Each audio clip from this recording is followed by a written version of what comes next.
Bismillahirrahmanirrahim. Assalamualaikum warahmatullahi wabarakatuh. Alhamdulillah wassalatu wassalamu ala Rasulillah wa ala alihi wa sahbihi wa mawalah, amma ba'du. Bertemu lagi dalam kajian kita tentang bagaimana mengarifi perbedaan-perbedaan yang terjadi di dalam Islam. Alhamdulillah, segala puji bagi Allah, salawat serta salam atas junjungan kita Rasulullah SAW dan juga keluarga dan para sahabatnya. Pada pertemuan dan segmen yang lalu, saya sudah menyampaikan bagaimana para ulama terdahulu memberikan contoh kepada kita bagaimana kalau menyikapi terjadinya perbedaan antara mereka. Nah, kita lebih mengerucut lagi kepada apa yang kita lihat dan rasakan dan dengar saat ini, di mana kita hidup di Indonesia saat ini. Dan bagaimana kita menyikapinya? Di Indonesia ini kan banyak partainya, banyak, kemudian aliran keagamaan juga banyak, ya, dan ya, tokoh-tokoh juga banyak. Ada yang alumni Mesir, ada yang alumni Yaman, ada yang alumni Madinah, alumni Mekah, alumni Riyadh, ada yang Turki, ada yang Maroko, berbagai macam. Ada yang Amerika, ada yang Eropa, dan memiliki pemikiran-pemikiran. Ada Nahdlatul Ulama, ada Muhammadiyah, ada Nahdlatul Watan, ada Persis, ada Irsyad, ada Dewan Dakwah, ada berbagai macam. Nah, ini adalah tentu bagaimana kita saling mengarifi satu sama lain. Kembali lagi bahwa uswah kita, suri tauladan kita itu sudah ada, itu salafus salih. Nabi dalam hadis mengatakan, alaikum bisunnati wa sunnatil khulafa ar-rasyidin al-mahdiyyin min ba'di. Addu alaihi bin nawajis. Ambil dan pegang teguh sunnah-sunnahku dan sunnah para pemimpin setelahku, itu khulafa rasyidin yang diberikan petunjuk oleh Allah, dan gigit dengan geraham kamu, artinya pegang juga.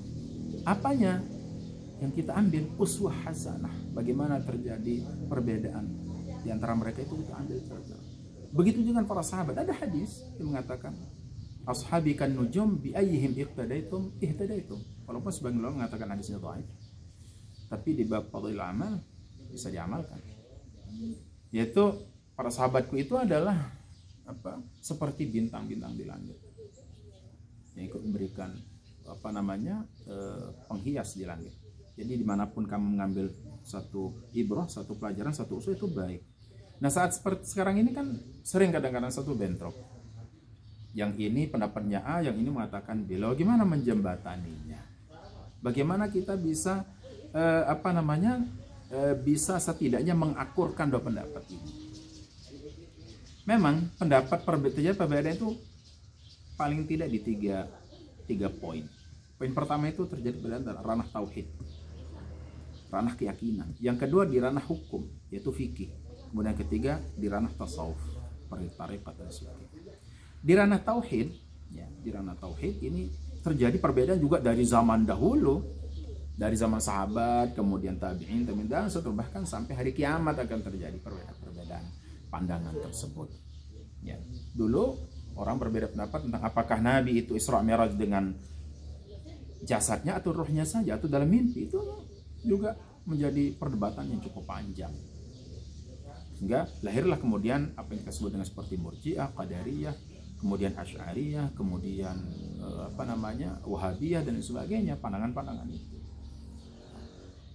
Kemudian berikutnya dalam masalah-masalah fikih juga muncul sekarang ini. Seperti NU dan Muhammadiyah. NU menggunakan ru'yah, Muhammadiyah menggunakan hisab. Mau pakai yang mana? Kemudian tariqah, ya, ada tariqah mu'tabarah, tariqah ghair mu'tabarah, ada perbedaan-perbedaan sulukiyah dan sebagainya. Jadi untuk hal-hal yang bersifat tauhid, perbedaan kita itu sebenarnya kita tidak berbeda pada sumber pengambilan. Al-Quran juga sama. Misalnya salah satu contoh, misalnya Allah berfirman dalam Al-Quran, wujuhun yawma idzin nadhirah ila rabbiha nadhirah. Di mana pada hari itu orang akan pada hari kiamat itu di dalam surga akan mampu melihat Allah. Orang-orang Mu'tazilah mengatakan tidak mungkin melihat Allah. Kita Asy'ariyah, ya, Ahlussunnah wal Jamaah mengatakan Allah ada, dan sesuatu yang ada mungkin bisa dilihat. Nah, ini terjadi perbedaan-perbedaan. Kemudian misalnya masalah apakah bacaan surat Al-Fatihah atau tahlil, zikir sampai kepada meninggal dunia atau tidak. Nas Imam Syafi'i mengatakan tidak sampai. Tetapi ulama-ulama Syafi'iyah setelahnya itu mengatakan sampai. Dan ulama-ulama yang lain juga mengatakan sampai. Ada satu kitab yang ditulis oleh Profesor Dr. Said Muhammad Ali Maliki, namanya Tahqiqul Amal Bima Yanfa'ul Mayyit Minal Amal. Itu sana disebutkan tentang semua ulama-ulama yang sepakat bahwa kebaikan-kebaikan itu sampai kepada mayit. Imam Ibn Hajar Al-Asqalani dalam Fathul Bari, Syarah Sahih Bukhari, menjelaskan bahwa ketika Nabi melewati satu kubur dalam kebun itu, dia mendengar ada orang yang diazab.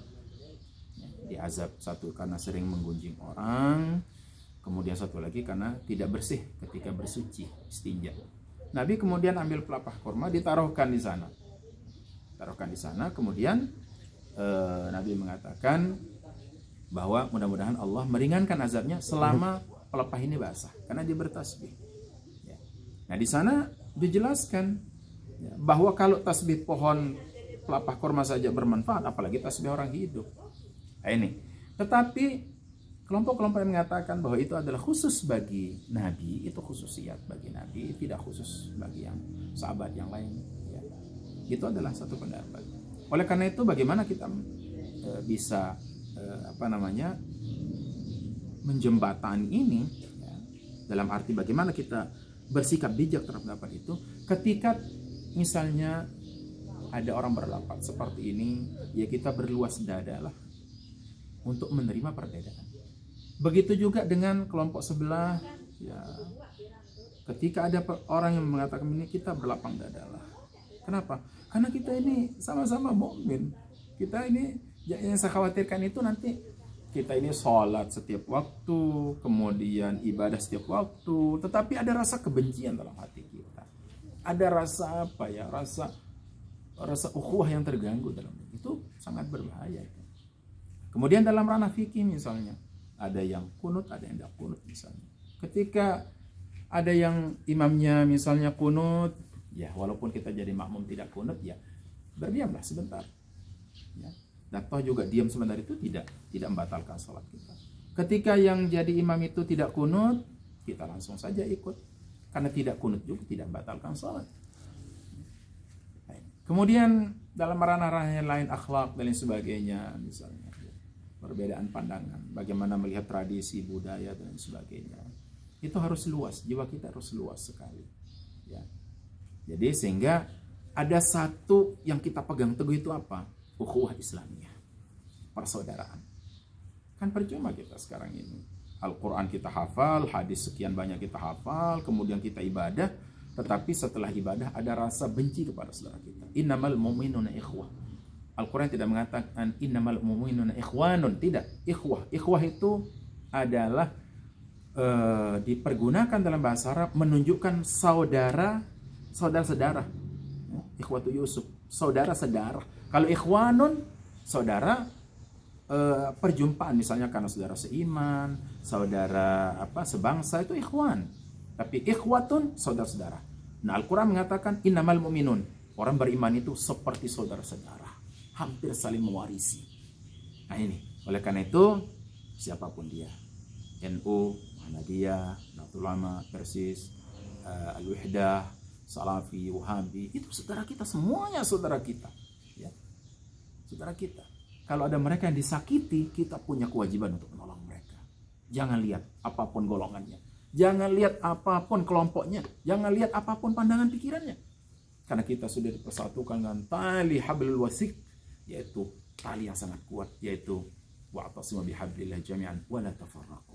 Berbeda pandangan, berbeda pendapat, berbeda pikiran, itu suatu yang sunatullah. Tetapi ukhuwah Islamnya ada dalam diri kita. Saya kira mudah-mudahan ada manfaatnya. Karena berbeda itu tidak bisa kita lari dari perbedaan.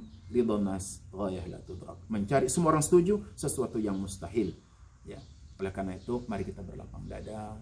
Mari kita berjabatan tangan satu sama lain. Mari kita lepas senyum sumringah dan manis kita kepada siapapun saudara kita, apapun kelompoknya, apapun aliran pemikirannya.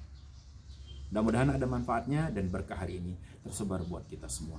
Usikum wa nafsi bi taqwallah, wallahul muwaffiq ila aqwamit thoriq. Wassalamualaikum warahmatullahi wabarakatuh.